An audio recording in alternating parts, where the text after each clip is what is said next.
Welcome to Story Punk. I am Scott. And I am Drew. And today we are here to talk about Project Hail Mary, which I'm sure a lot of people have seen, if according to the box office. It is a very big movie around the world. Yes, it's been out now it's been over a month now, and it's been Was it just extended its run in IMAX? Yes, and just more. And I mean, how often, especially these days, do we see a movie that's like it's doing so well? We don't know when we're going to start streaming it because you're still going to see it in the theater. It was I know it's amazing. It was one of those things where I was surprised at the second weekend. I waited to get tickets, and that we like some of the showtimes were like sold out already, and which is, I believe nowadays you don't. Who is that? Alexa, shut up. Sorry, I just antagonized the AI. I don't know why she talked. She's never done that before during our session, but I just realized I shouldn't antagonize the AI because they'll come for me first. Well, just say please. Alexa, I'm sorry. No problem. Okay, so we're good. We're good. Awesome. So it's funny because we were talking about AI last episode. Yeah. We're talking about. I haven't edited that episode yet. I'm anxious because we talked about AI for quite some time. Yeah. Well, we want to let them know that we are aware of what they can do, and we don't love it, but we don't hate it, and we'll talk to them. Sure. I know. I feel like we're being as respectful as Jane and I were respectful talking about the gangster guy in the documentary episode. AI will have a much bigger negative effect on our lives than probably the mob. Than all the mobs. So I'll tell you. So I don't know if you know much about the sort of the story about the Project Hail Mary as far as it coming to the screen, but they sold this book for $3 million before the book was even published. They sold just the film rights. Yes. Wow. But they didn't develop it simultaneously. Right? Like it's one of those like it's in the galleys. It hasn't come out yet, and they bought it because these days they'll do a movie like Girl with All the Gifts and Kick-Ass. Like they were developing the printed version 2001. Yeah, they're developing the book or comic version as they're doing the movie, which isn't a bad thing. But I mean, as far as I know, Andy Weir writes a novel, and then it comes out, and then they make a movie. But I'm not surprised that they pay him for the rights before it comes out, because if it's huge, it's only going to cost them more. Yeah, I think it was. So I believe he's only written 3. Well, he wrote. I haven't read any of them, but he wrote The Martian. He wrote Artemis, which is not about the moon mission. No, and he wrote. It is about the moon, though. It is. It's about a moon base, which that's in. I read that one. That's the only one I read. Oh, really? Yeah, it's from what I understand. I haven't read the other. I haven't read Project Hail Mary or The Martian, but I from what I understand, it is the not. It's the least sciencey. Well, no, it's sciencey, but it's not as good as the other two. Okay. So it's very. I mean, it's fine. It's not like some of the stuff is very. I don't even know how to describe it, but it's definitely It's no.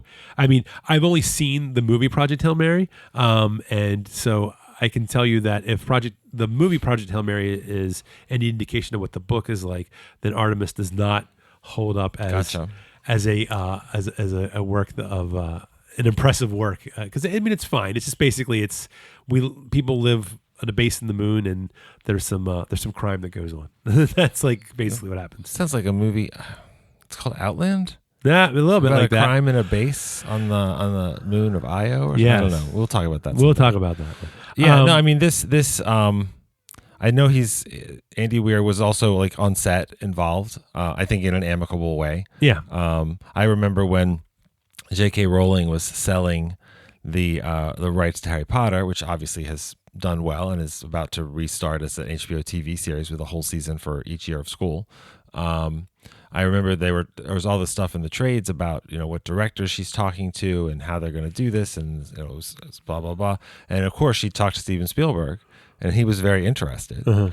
And he was like, and I don't think in a dick way. He was like, I'm Steven Spielberg, so I get final cut. And she's like, I can't do that because that's how precious these characters and everything are to me. And he goes, I understand. I'm not going to tell you that that's wrong or anything, but I'm not going to make this. And then you end up with perfectly talented, skilled, more journeyman feeling people making that. And this movie is by Lord and Miller, who are very distinct filmmakers. And this movie is, I mean, I think it's the best thing they've made. And they've made some really good stuff. Were you saying that J.K. Rowling's her characters, their identity was important to them? Specifically as to their gender identity, maybe. Because I'll be honest, I never thought about it when I read the books. Yeah, but sometimes, and this happens so much just in our lifetimes. You have to separate or decide to separate the art from the artist. I guess. But to bring it back to this book, one of the reasons that I think this movie may have been in development for a while is because there was some concern about the challenge of the book, because there is a lot of internal dialogue or monologue, not dialogue, because he's not schizophrenic. Well, there's he's a lot alone. of internal monologue. And so they felt like it was going to be very challenging to adapt this. So I'm actually, it's funny they say that, because when I watched it and I read that, and I was like, yeah, I guess that's true. I didn't really think about that though when I was watching, which is a testament to the directing, how they also chose what to direct movie, the movie. what book about characters doesn't have characters' internal life, and that's part of the challenge of adaptation. I think they were saying that the portion of that the book, there was a large portion of it, which of course, you certainly have alone. that, but it is like how long can you sustain that and still have it be interesting, because there are a lot. But I mean, it's like, hey, there are. I mean, look at Castaway. I mean, I found that movie riveting. Yeah, so and it's Tom Hanks alone for most of the movie. Yeah, Well, on the other hand, speaking of Castaway, I saw The Martian, which I thought was fine. Yeah, and I was hoping that, like, Ryan Gosling to me I really like Matt Damon. Ryan Gosling is more charming. Yeah, but and I've really liked a lot of the choices he's made in his projects and as an actor in each project. But the word that I watched this movie. I've seen it twice now, but I watched the movie and I took my wife and I took Kelly and I took our friend Tim, and all three of us just wept and were into it and laughed, and the audience wasn't super loud, but they were all clearly into it. And as the credits started, I remember thinking, like, how do I describe what I'm feeling? Not even so much for this conversation, but just and I realized I was enchanted. Like, the movie I wasn't really sure the first 10, 15 minutes when he's waking up and stuff, but then I was just into it. It just grabbed me, and it feels like an old Amblin movie and Spielberg and all those other things. And this is why I said what I said earlier. It feels like a Lord and Miller movie. And I heard an interview with them, and they were asked, like, why did you decide to do this movie? Because they've done, like, the Spider-Verse animated movies, and they did 21 and 22 Jump Street. I mean, the Cloudy with a Chance of Meatballs. This is a lot of variety.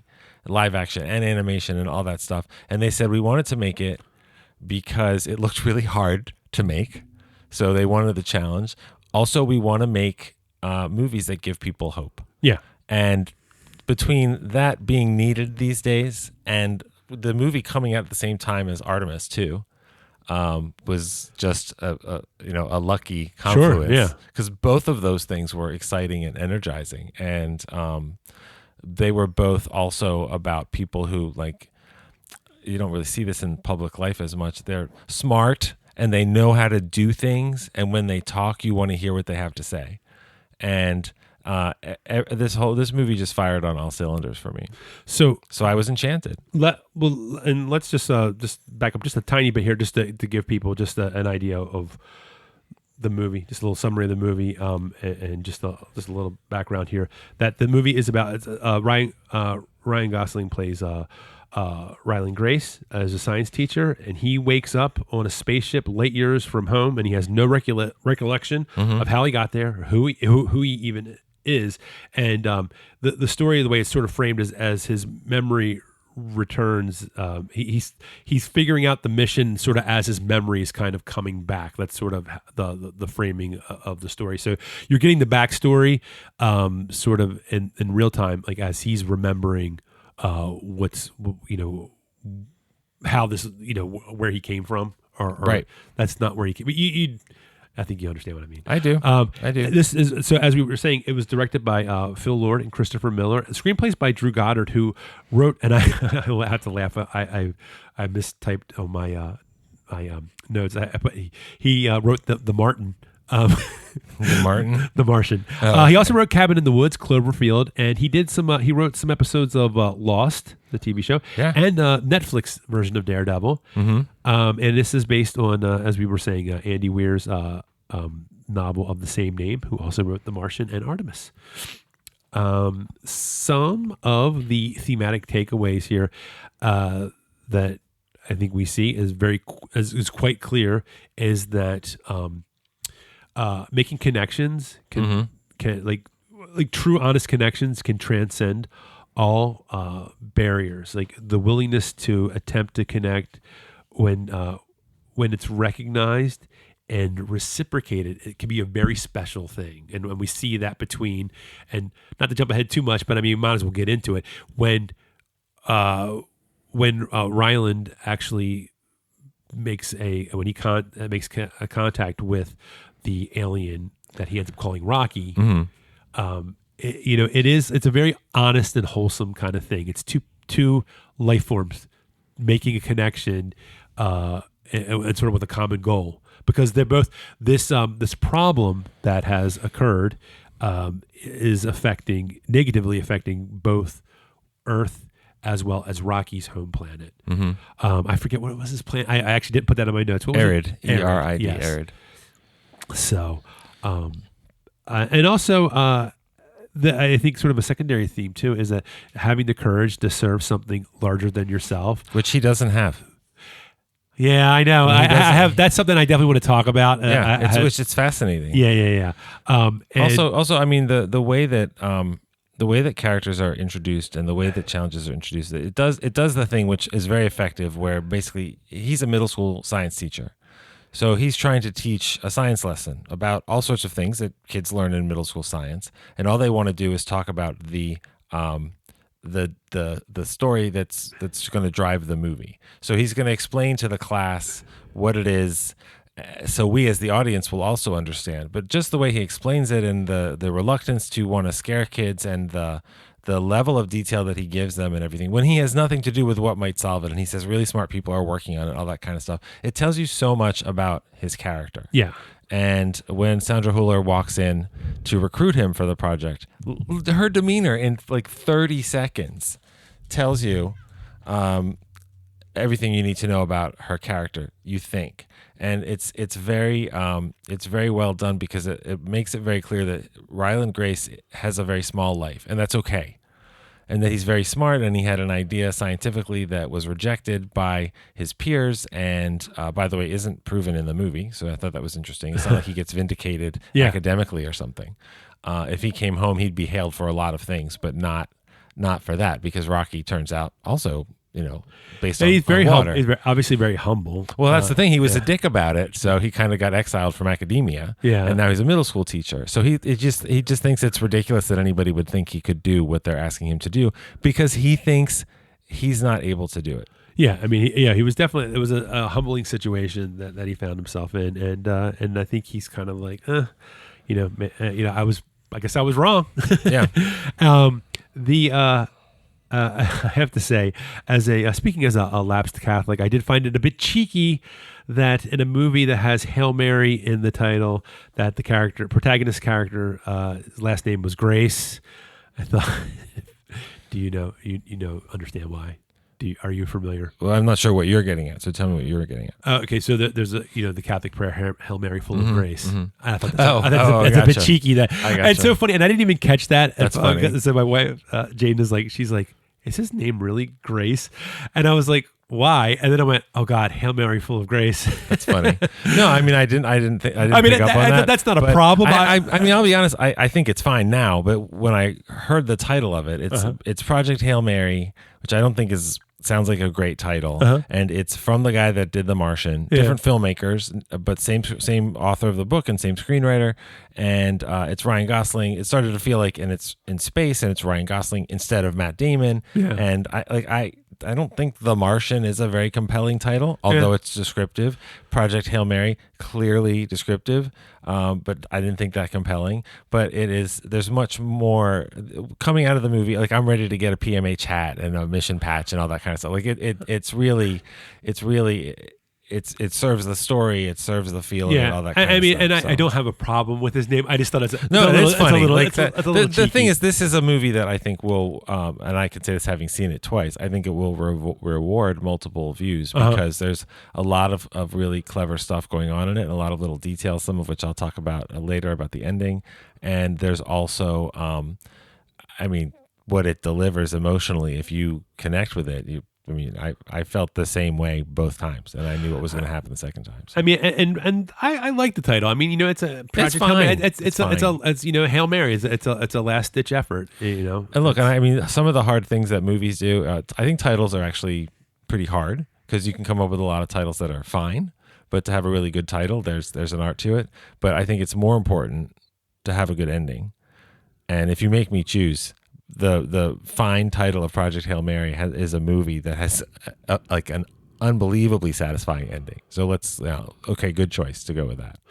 I think also that I do like the and since I haven't read the book, I can't tell how much is an actual verbatim translation of because I'll be honest with you, like I said, I read Artemis. I don't really remember I remember the story. I don't remember a lot of the specifics as far as like dialogue, the prose style of Andy Weir. But but in this, you do see a lot of when the problem solving is part of the comedy, when they make something, and when they solve something, you laugh and there's. You mean even before they go to space, all the stuff with Carl and let's go to Home Depot and well it's funny, but also when he's working with Rocky too, a lot of that stuff is funny and even when they're using technical jargon, it's you never get they never kind of go into parody kind of so this is what I hate about sometimes when they try to go into sciencey nerd humor, and this is what I hate about shows like The Big Bang Theory. Same joke over and over. Well, it's not so much that it's the same joke. It is, but the specific type of humor. What the humor is the technical jargon, the phrases themselves. Those are the punchline. Oh, I got so. So it's it would be if someone said, "We can all agree if we do that, it's gonna trigger this blah blah blah theory proposition," and then the other person will be the non-sciencey person goes, "Oh, of course," and shrugs their shoulders, and that's the joke. But the joke is nerd.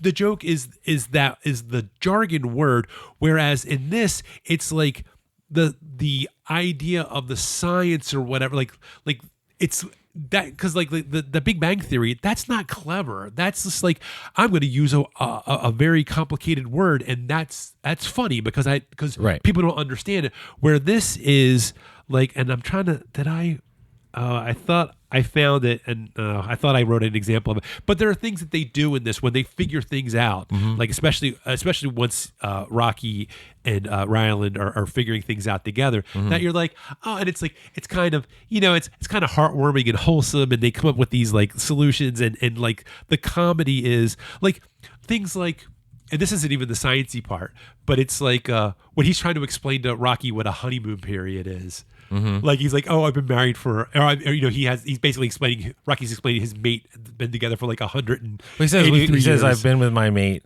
which is a beautiful name of singing and stuff, which Ryan Gosling is it's beautiful, as it is, and he said, how long have you guys been together? And he says 186 and a half years, and he's trying to explain something about honeymoon period. He's jokes, because Rocky doesn't get jokes yet. He gets jokes later, and he makes a joke, but he says, it's the honeymoon period, and then he explains I'm kidding, basically. Yeah.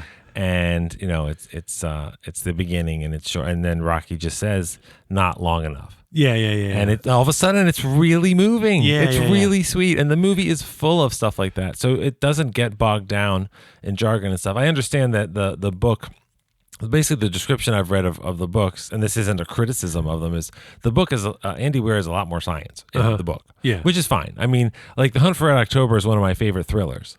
I enjoyed the book, but coming away from the book, I knew an awful lot about the varieties of ballistic missile submarine propulsion systems and all that kind of stuff. So to trim that back, not only to trim that back for the movie is a good idea, but to trim it back in the way that you just described. Yeah. To make it work. Make it accessible. I think The Martian pushes that more forward, and that's not bad. Yeah. But also The Martian keeps cutting back to Earth. And with all these really fascinating characters who are directly working on let's get Matt Damon home. Yeah. Whereas all the cutting back to Earth in this movie is all about how we got to this point, and all the characters there's some amazing characters, but none of them are helping him. None of them are sitting down with him and Rocky to figure this problem out. And I find the way that they figure out different problems and everything as suspenseful as when he's outside of the ship and you don't want him to die. And that is really good writing. I'm curious. This is sort of a little aside, but it is a sort of a storytelling device about flashbacks. Now, specifically in this movie, I felt like they were showing the flashbacks as a way to, like, they were showing them specifically. I felt like this was Ryland Grace.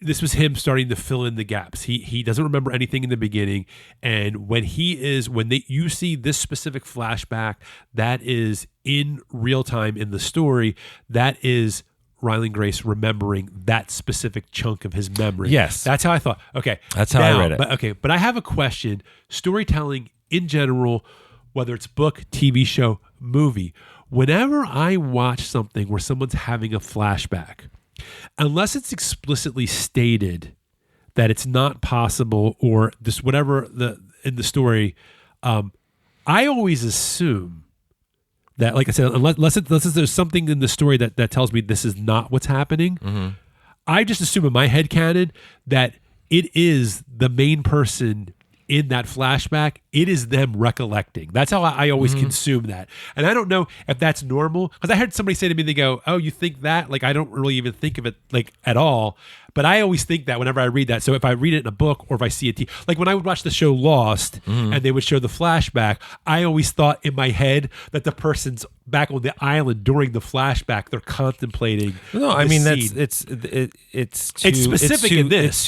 It's to keep the story moving forward, to tell us the audience about the characters. But yeah, I mean, if it's about Josh Holloway's character, Josh. I'm learning what Josh Holloway's life was and who he is before the plane crash. But I assume if you asked him to tell you that story, he would tell you that. I mean, the most powerful one I don't think what I'm trying to say is that you're talking about that he's remembering it. It's specifically at that time when you're watching it, like he's sitting under a coconut tree thinking about it at that time. There's a great example. Okay. My favorite, like little, it's not even the whole episode. It's a good episode. But when we discover Locke can walk, he was in a wheelchair.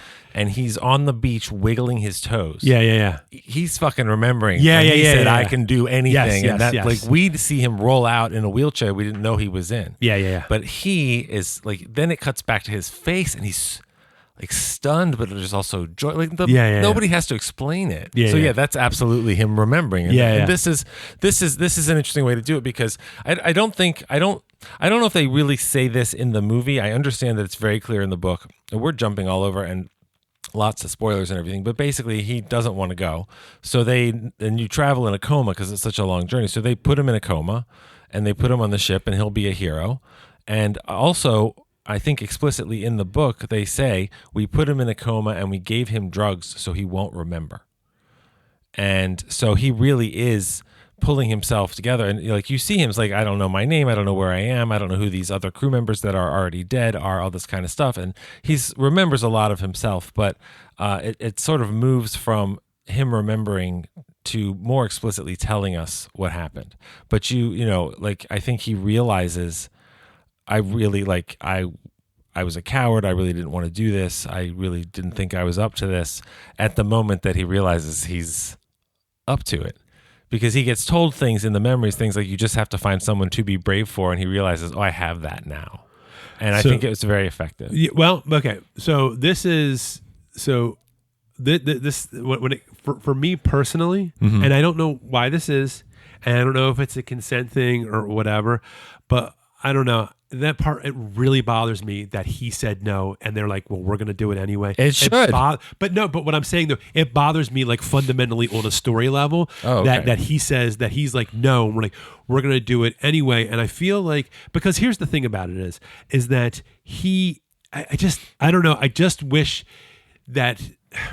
And I guess the way that they were trying to structure the story, they wanted this to be the big reveal that he didn't want to, but something about, I just like, and here's the funny thing too, because I was trying to think in my head, it was like, okay, I said, this really, really bothers me that they're doing this, but it like bothers me like fundamentally, it's like he didn't want to go, and it's like, yeah, I mean, he's doing it now, but it's like, I feel like you took away his agency to do this by forcing him on there. And I feel like there was other ways you could have got him on that ship.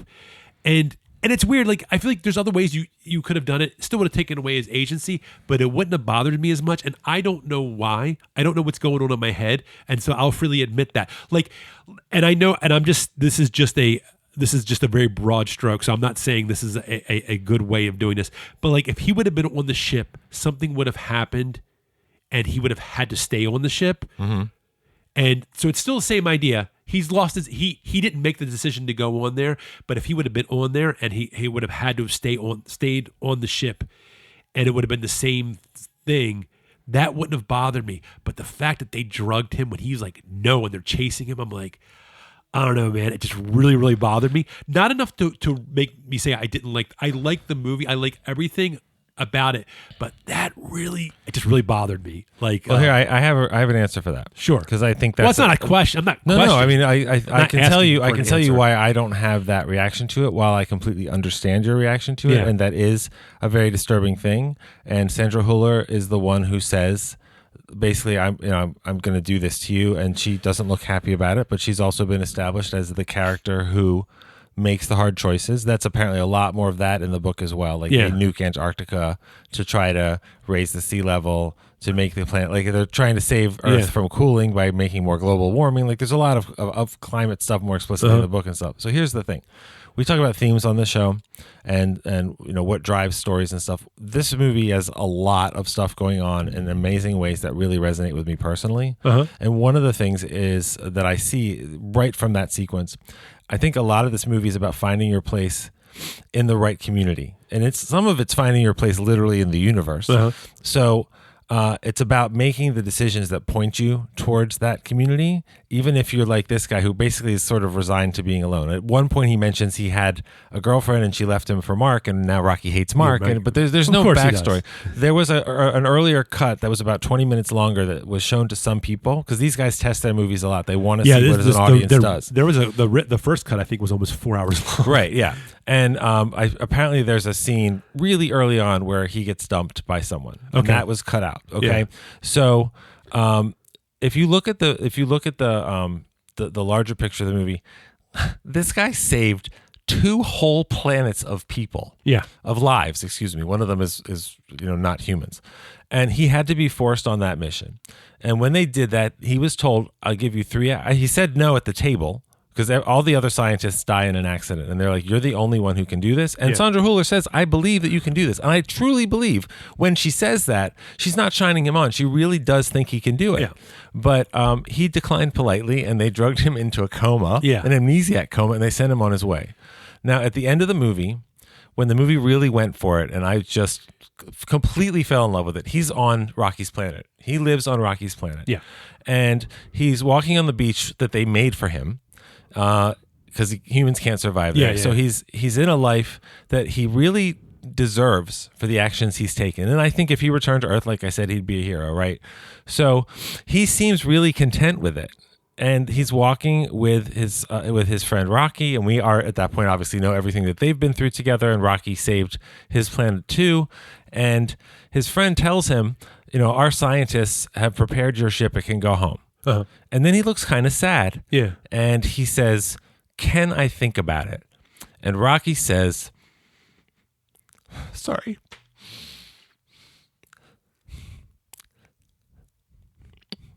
Think about it for a long time." because he's already home. It just excuse me, it just hit me okay. how different it was, and that he was in the right place. It was a good contrast. And then you see what his life is, and that he's teaching again, Yeah. and all this other. It's so beautiful. So to me, the fact that he had to be forced on, it didn't turn into a device where like that's why he became a hero and all this other stuff. It's like, no, dude, you did the right thing. You didn't think you could do. You were done very, very wrong. Even Carl's like, Yeah. you can do it, while they're tying him up and drugging him and Yeah, all this yeah. shit. But now he's where he needs to be. yeah. And his friend says, essentially, please stay. Yeah. And I hope he does. And Andy Weir has talked about, like, I've got some ideas for sequels. I could do a sequel. I don't have anything I really like. And I was like, don't They're gonna do call it. it. They're gonna call it The Rock. You're right. But like, don't make a sequel. No, I hear you. I don't need a sequel to E.T. I think it does make, and this is probably why it elicits such an emotional response, because it is a very stark contrast to the people that you like, his real home and now his new home. Well, or at least maybe his new home. And No, and it's it his does. home. Well, yeah, I hear you. I hear he's you. there. Yeah, and he is. Well, he says he's going to think about it. So, Right. but I know what you're But saying. you I saw get you saw his face Yeah, fall yeah, as he yeah. contemplated going home. Yeah. Which would, by the way, be going to sleep for another 10 years or something. No, Like- yeah, I hear you. Like we'll talk about the time dilation part that's in the show, but he'd be like 70 years old and everyone he's ever known would be dead. Yeah. So, it's very powerful, because that whole relationship is built up through the movie. It's a male friendship that is not as common in the real world the way it's shown in the movie, not as common as it should be. It's about two men that love each other, that isn't about are they gonna fuck or anything like that. And that's in some of my favorite movies like RRR and other stuff. But he built this relationship on honesty and action and bravery, and what he learned on Earth was that what I said, you have to find somebody to be brave for. So being human served him, and living on a different world where they'll do whatever he wants. Like they're like, don't you want more sunshine? Let me adjust the temperature of the water. Rocky's mate Adrian is some kind of scientist who's working on, like, they built this habitat and stuff. But I think the way that the movie portrays it at the end, because I really couldn't believe they went there, that they did that. He is now content, and that's not just that he's earned it, but that's the person that we knew at the beginning of the movie. Because some people think he doesn't have an arc, which I think is Who? some people Ryan Gosling? Yeah, I just think Of course he does. I think it's ridiculous. I mean, the guy grows and changes, but he doesn't believe in himself for that moment of heroism. He builds heroism with Rocky for the very whole reason. movie. The very reason that I have a problem with that scene shows that he does have an arc, because Right. he is he's a coward, but he's not like a He's not like a. I think he's a genuine. He's honest. He might be a coward, but he's an honest. He's not like Tom Cruise in Edge of Tomorrow coward, Right. slimy. He's not like, a dick, yeah. He's honest. He's like, I just can't do it. You know what I And mean? when he says that, nobody in the audience is like, "Come on, pussy." Yeah, I know. mean, like, of course he can. I think if you really think about it, like, what could you're asking a lot of somebody to say Right. that. And he said, like, I haven't had any astronaut training, which is true. He said, I haven't even been in the pool. Yeah. And Milena Vaintrub says that's just for publicity or something. Like, it's funny, but it's also heartbreaking, which is that whole sequence to me is actually a great example of the tone of the movie, because there's a lot of emotional whiplash that could come off falsely or not work. And that is the darkest moment in the movie. A movie about two planets that are going to die. That is the darkest moment in the movie for us, for this character. And as you said, that's when he's remembering finally how he got there. Yeah. And it all comes together, because, I mean, Lord Miller, Drew Goddard, the performances, it all really hits. And it's very powerful stuff, and clearly very powerful stuff for me. I couldn't tell. Yeah. But no, I mean, I think that Lord and Miller always Lord and Miller sounds like a law firm. Lord and Miller, Yeah. they've Met at Dartmouth. and all of their their movies, they're all about like sort of finding that emotion. You even see that even in Cloudy with a Chance of Meatballs, which I've actually seen with my kids. Right. I don't have kids and I haven't seen it, but I would. The Lego movie. Oh right, yeah, of course. The Spider-Verse movies. There are. They always kind of get into the emotional part, which is what makes any movie really good when you focus in on that. Well, in some of these movies they directed or wrote and directed. Yeah. Some of those movies they produced, but I like that we've seen them do different roles, and they all have the same mark, without being the same thing. They all have the same. Like these guys are very distinct. But I mean, not to take anything away from Ryan Gosling, but I mean, honestly, an actor talking to a puppet should not have been as engaging as this was. So I think you got to give that to the director and the acting as well. And not only Ryan Gosling, but I had his name, James Ortiz, the puppeteer. One of the and the voice, 6 puppeteers. Yeah, and I love when you hear the story like that, where they basically, first of all, he was on set. Yeah, doing scenes with Ryan Gosling, because they said this could have been a movie where he talks to a tennis ball. They weren't sure if they were going to use his voice, but he was so good. Well, which I think is wonderful, because that's like I can't remember his name, Joe Ranft, I think, when they made Bug's Life, he did the voice of the caterpillar and all the temp stuff, and they were like, and he's a senior animator at Pixar and everything. He died young in a car crash and everything. But they were like, I don't listen to the playback and hear anybody else. So it's good when you have this gigantic $200 million Hollywood movie and you have enough flexibility built in how they're making it that they can say, this is working, let's keep it. Well, and that means James Ortiz is acting, and he and Ryan Gosling are acting together and doing the script together and vibing together and improvising together. And again, these are gigantic movies. You have to plan your day, kind of stuff.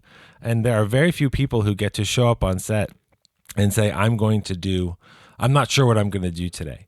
And they made that work, and that's part of why it's so effective, because I've never heard of James Ortiz. Obviously, he's worked as a puppeteer. Oh, are you familiar with him? Well, no. I can tell you one thing that I know he is in. You can double check me on this, but I'm 98% positive. He is in that revival of the dog. Well, not revival. The Dog Day Afternoon with John Bernthal. He plays the Chris Sarandon part. Oh, really? Yes. Oh, I didn't know that. So there you go. Now, does he play the Chris Sarandon role, or is the Chris Sarandon role played by a puppet? I'm just kidding. No. What if it actually looked like a Muppet? There might be some problems with that. That's a different genre that I would enjoy, where if you have, especially in a remake, if you did something like Dog Day Afternoon and you just made Chris Sarandon a Muppet, but no one ever comments on it, that would just give it an interesting vibe. Anyway, so one of the things that they did on set, this is a directing choice that Lord Miller made, was that they didn't use. I mean, they did visual effects, obviously, but they didn't use any green or blue screen. Yeah, fascinating stuff. Well, what that was they were able to do is they were able to move the camera around. They were actually able to do genuine reaction shots. Mm-hmm. So when Ryan Gosling is reacting to Rocky, I mean, it's that's a real time thing that they could do. Also, didn't they basically built the whole ship? Yeah. Right. So that's why they were able to do. So they did the real sets. So like when he has like those just those little things when he's like talking to Rocky and they're having those personal conversations. Mm-hmm. Because normally with a green screen, I mean you've seen like the famous like things from like Phantom Menace where it's just like. I mean, like I don't know how. Well, but part of that is because I'm just going to go ahead and say this. Yeah. I don't think Phantom Menace is a particularly compelling movie. No. So you end up looking around the characters and noticing that everybody just walks against a background that's completely digital, all this kind of stuff. You could have probably made this movie at half the budget and used some of those techniques that you'd expect to use in this movie, and I would have felt the same way, because the what's happening. The special effects are creating the world they need to create, but you would have felt the same way. Felt the same emotionally, way. like the story would have worked, the characters would have worked, all that kind of stuff. Like it's fascinating to me to learn how they did this. I'd be curious when the scene where he goes fishing. Yeah. Like that should be a green screen, right? Like it's Yeah. crazy, and it wasn't. Yeah. Like they built all this stuff, and so all the light that's coming into Ryan Gosling's helmet and stuff. When you see a space movie, there's like gravity. Yeah. There's a lot of digital stuff. Like you have to make an environment, and then you have to put a reflection in it, like all this stuff. Can I tell you a funny thing about gravity crazy. that they did, and not to go off too much, but we have 2 sci-fi movies that we're doing here, so I'm gonna tell you. They did a fake, continuity error. They have, I think it's George Clooney's, the front of his helmet. There's a reflection of a cameraman in space, but it's a cameraman.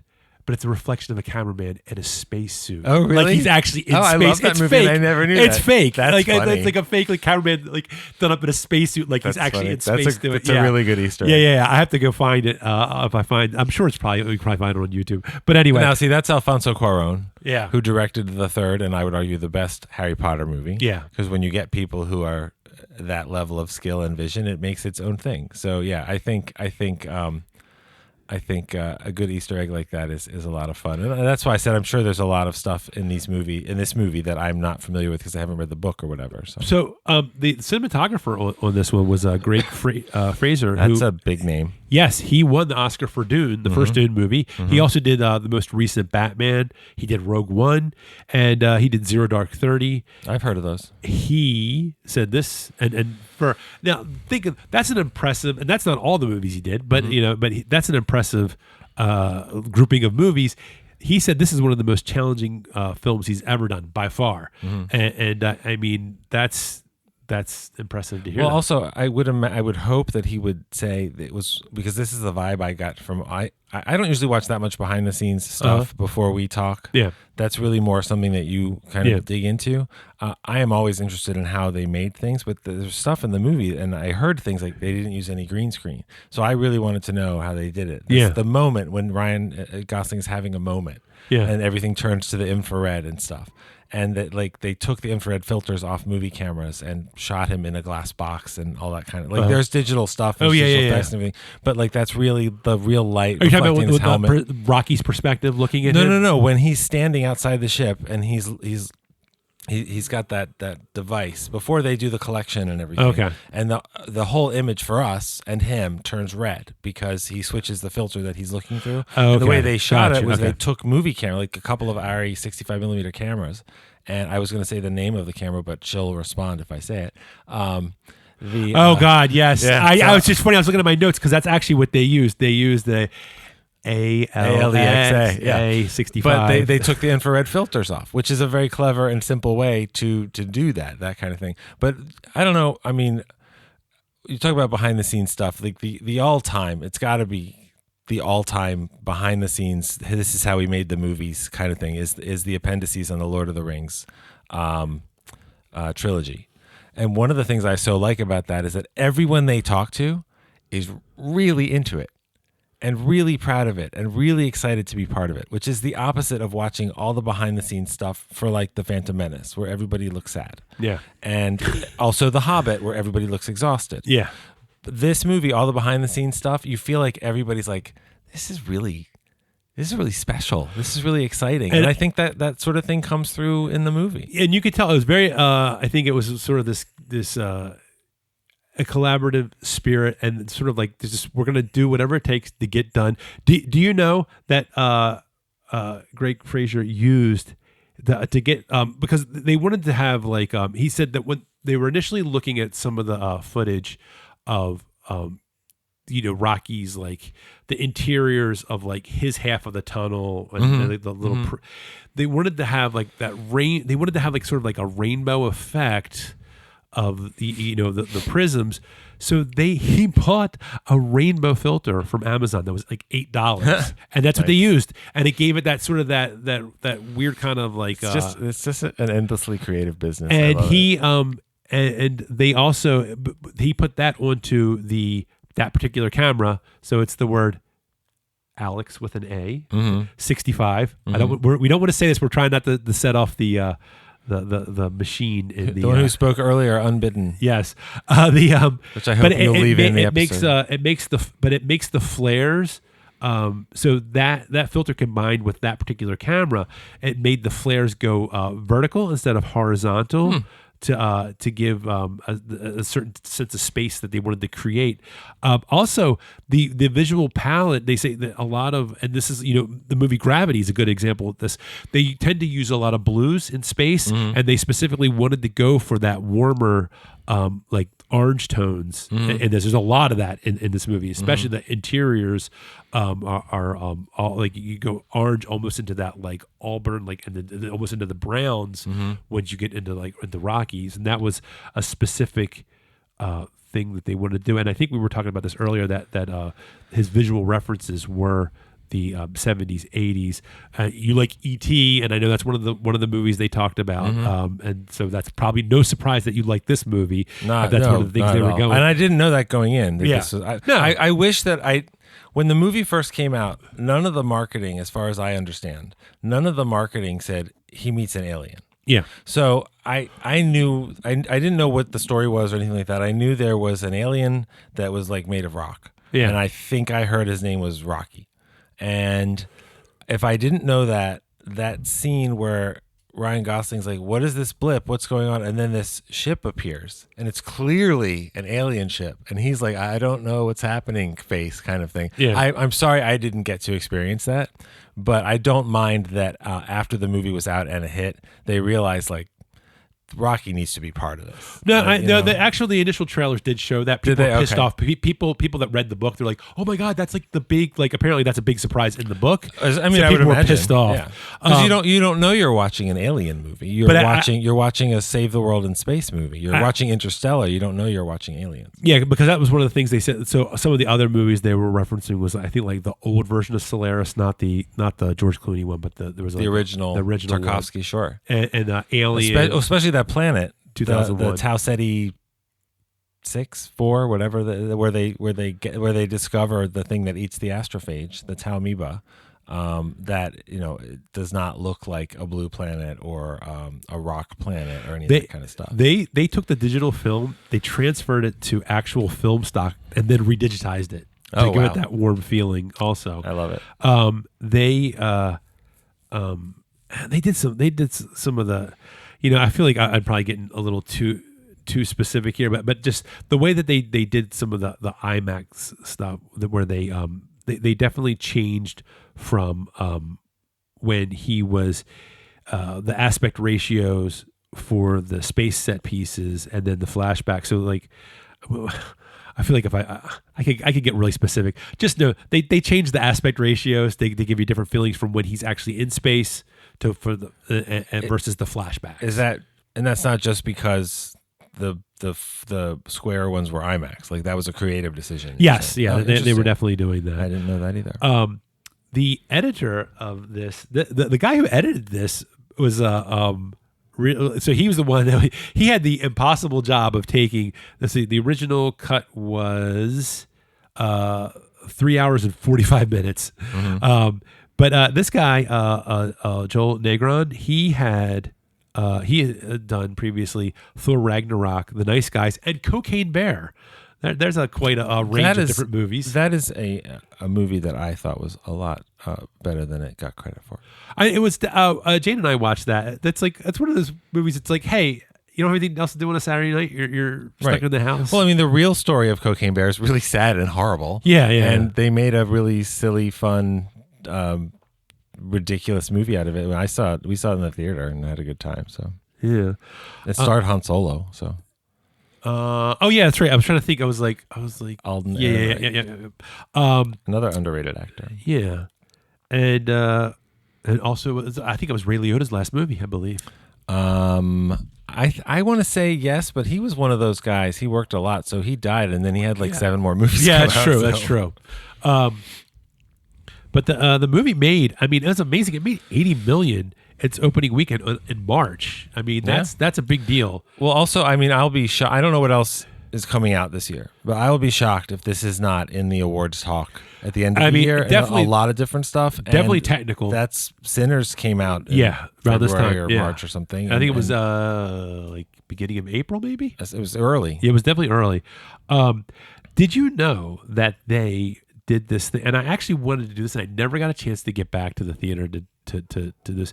Did you hear about this theater ears thing that Lord and Miller did for the movie? I've heard that phrase. I don't know what it is. So what it is that you download an app on your phone and you bring earbuds or whatever, put them in your ears. Yeah. You can. It's basically like DVD commentary. Huh. They do commentary. So obviously you don't do this the first time you see the movie. You go back and you watch I it. wouldn't, but I guess you could. I mean, you could, because originally this was an app that was designed for translation, like real-time translation, if you were going to watch it. But they thought, hey, we could use this for other things. Sure. So this is one of the first movies to do that. So you can actually listen to them. And it's them? Yeah, it's them. So this will be the commentary that's on the disc? I'm assuming. Thing, yeah. I mean, I guess they would, unless they're going to try to really market the hell out of this and not release it on the disc, so people will be more inclined to go to the theater and not to say, oh, I'll just wait till it comes out on disc. Or they'll put that on because they'll want a commentary by them that's later, in the life of the movie or something. I mean sometimes maybe. I like when a disc has 3 commentaries and the director's on 2 of them, kind of thing, with different people from the movie, or this is the director and the actors, and this is the director and the cinematographer and the production designer. Like, 'cause those are 2 different conversations, and some commentaries are great, like Paul Verhoeven, Kevin Smith, like all that kind of stuff. The best, one of the best is Ben Affleck on Armageddon. You've heard that. Yes, that's excellent. Famously that's great. Excellent. Yeah. When he says he was trying to explain, he was asking Michael Bay, like, he was like, why would we? He goes, why is it easier to teach drillers to be astronauts than it is to teach astronauts to drill? He goes, how hard could it be? You just point it to the ground, put it in the ground. And Michael Bay said, shut the fuck up, Ben. Yeah. Armageddon, another movie about professionals getting together to save the world. And I will be honest with you, Armageddon, I will never mix it up with Project Hail Mary. That's true. But you know who's in that? Oh, that has rocks. And also has our Story Punk Ring of Fame Will Patton member. Yes, that's right. Wait a minute. Hold on. Let me say Story Punk Ring of Fame member Will Patton, because Will Patton member does not sound right. That's true. Hey, speaking of that, and not to digress, but I will for a second here. Will Patton, we were talking about all the book audiobooks he does, and I said he does a lot of westerns. I found out he does the audiobook narration for Lonesome Dove, and I'm like, of course he does. Of course he does. That makes sense. Who wouldn't do? I mean, who wouldn't figure that he does that?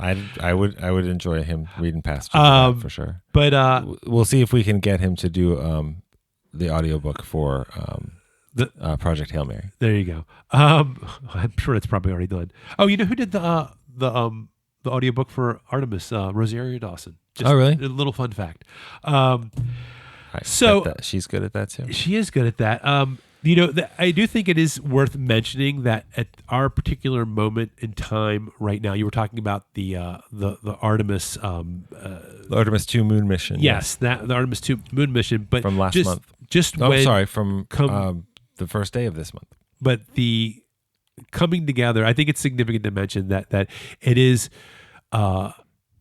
It is kind of nice to have a movie like this where we have people. You have a Chinese scientist and a Russian scientist and American teacher sort of coming together to try to save the world. It's kind of a nice, hopeful movie to come out, because it's sort of what we need right now. Well, we need some hope core. What's funny is that if humans were going to figure out how to save the sun in this story, they would need to come together. And there are international space programs and initiatives like the International Space Station, that sort of stuff.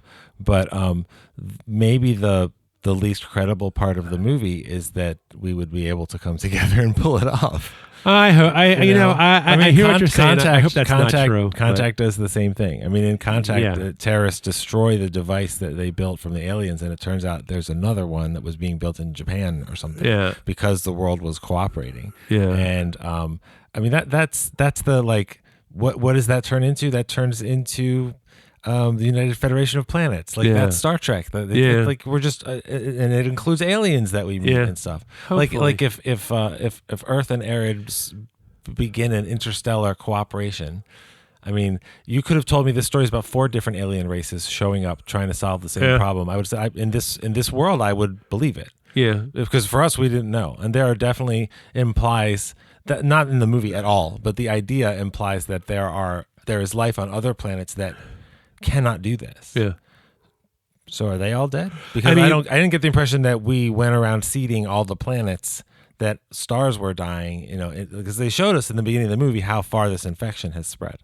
So, I mean, maybe Eridge is sending out missions to try to save all the stars, because who knows who's on those planets? Or maybe they already know who's on those planets. I don't know, because they're clearly pretty advanced. I mean, I think we would probably, we would hope it would be like this. It probably would be more like Arrival, where everybody's independently trying to do something. Mm-hmm. And we saw how that kind of turned. Although ultimately, I mean, through some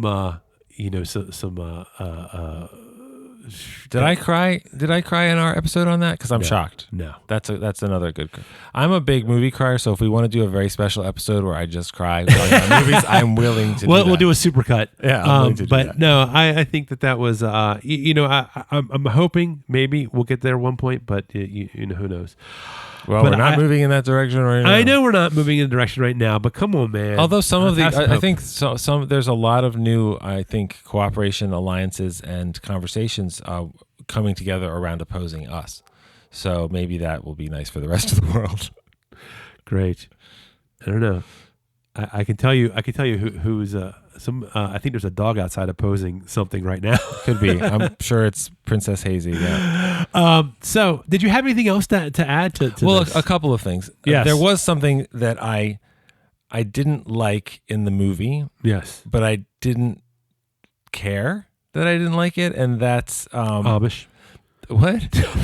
You don't like Amish people? No, I'm joking. Amish people are fine, except how some of them treat animals. No, But I'll cut that out. The way that they're going to come for us with their Amish lawyers. Well, when you listen to it, Well, if we become well known in the Amish community, like we don't, like the Amish community could say, listen, we don't watch movies, but we like listening to you guys talk. I'll be happy to have. but I can't have them on; they won't come on. But they'll have to listen to the podcast 2.5 times. And if they raise enough money, we'll do Witness. so, okay, But nice. the way that they learn their languages. It seems like basically in a couple weeks, Ryan Gosling learns how to translate Rocky's. That doesn't seem credible to me. Except I also love Arrival, and we learn their language, and that's literally what the story is about. So I didn't care. Yeah. Because I also don't want to see a movie that I'm sure there's a lot of science the way that's portrayed in the movie that's quite realistic. Yeah. And I'm sure there's a lot of stuff that, like Neil deGrasse Tyson approved this movie. Yeah. But I'm sure there's stuff he's like, well, it could have been more this or more that or whatever. And the big story with Neil deGrasse Tyson in movies is that when the Titanic is sinking, there are people in the water and you see the sky and it's not the right stars. Yeah. Apparently Andy Weir, when he was a kid, saw that movie and Yeah. had the same reaction. Yeah. So like this is a real good science nerd movie. And I'm Yeah. not going to pretend I know enough about astrophysics to properly critique the way they portray things. Yeah. But I didn't care because to watch them learn to communicate was very satisfying in the movie. Yeah. And then to have what turned out to be James Ortiz's voice when they discovered that and they felt that, because you in the audience, you're like, yeah, that works. That's also the Meryl Streep cameo when they're going through different voices. Yeah. And Meryl Streep said she was asked Yeah. to literally come in and do a line. She didn't really know what it was. Yeah. But it's funny because you can now say this is a Meryl Streep movie. There you go. And also, I want to talk for a second about the way they use music in the movie. Yeah. And there's two major ways. First of all, there's the score, which is just stupendous. And it has unusual combinations of instruments. It's Daniel Pemberton's score. It has giant dramatic action things like the one Time Go Fishing which is the big action sequence where the ship almost gets destroyed and Rocky has to basically sacrifice himself to save them, to save Grace, because as I said before, these are really, really good friends. But then there's the track called A Moment when he's outside the ship. It's just gorgeous. And then of course, Amaze, Amaze, Amaze. Yeah. The Rocky phrase. There's actually two versions of that. the way they're used in the movie is wonderful, and one of them is called the Life on Arid version. It's the last track of the soundtrack, and it's the music that plays at the ending of the movie. And I love the movie all the way up to the very moment where like it ends with Ryan Gosling telling a class, like asking a class a question, which turns out to be a whole bunch of like little rocks jumping on each other and stuff. And then he smiles big and he claps and it cuts to black, and that's the end of the movie. And the score is a big part of that. And then the other one is Sandra Hüller's character is such a fascinating sort of low key role that you realize is funny as shit right at the beginning when he's doing experiments and he's like, am I expendable? Is that why you're having me do this? And she's like, it's not the only reason. Like all that kind of stuff. So there's the karaoke scene, which my understanding of the karaoke scene is that she said to them, I'm going to do this song. And that's the only one I'm going to do. So they were like, okay, I guess we'll do it. We don't have the rights to it. And they were able to get the rights to it.